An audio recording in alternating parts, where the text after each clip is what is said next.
Samantha Brooks is a trauma psychologist and she joins us now live from London. Samantha, thank you very much indeed for making time for us on TRT World.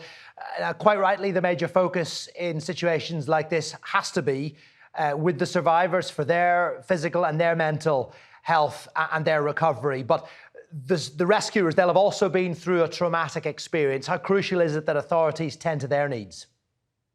It's hugely important because we've obviously got a large amount of people that have been involved in the rescue and relief efforts that will have been exposed to some really awful things, will have witnessed death, injuries, destruction, other people's grief.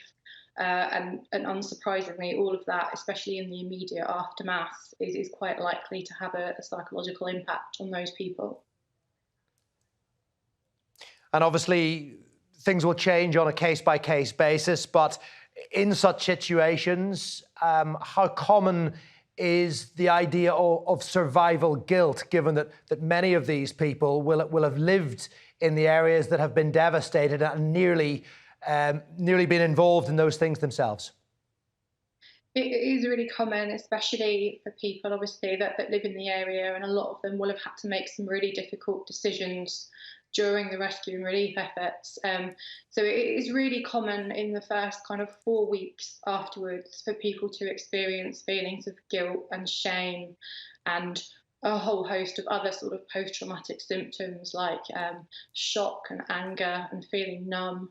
But we do find that people do tend to be pretty resilient, and those first 4 weeks, a lot of people will experience those sort of symptoms, but they do tend to naturally decline over that period of time. And then after the first 4 weeks, most people will not be experiencing those symptoms, and there'll be a minority that will still be experiencing them, and so might have to kind of seek professional support.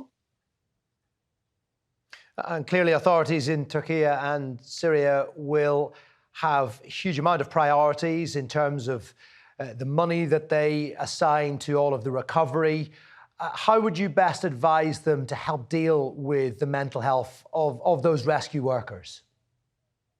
So the really key thing is having social support, and often that's more of an informal thing. So it's for the people involved, it's having someone that they can talk to, whether that is friends or family, colleagues or managers at work, sort of religious groups, whoever they sort of feel comfortable talking to.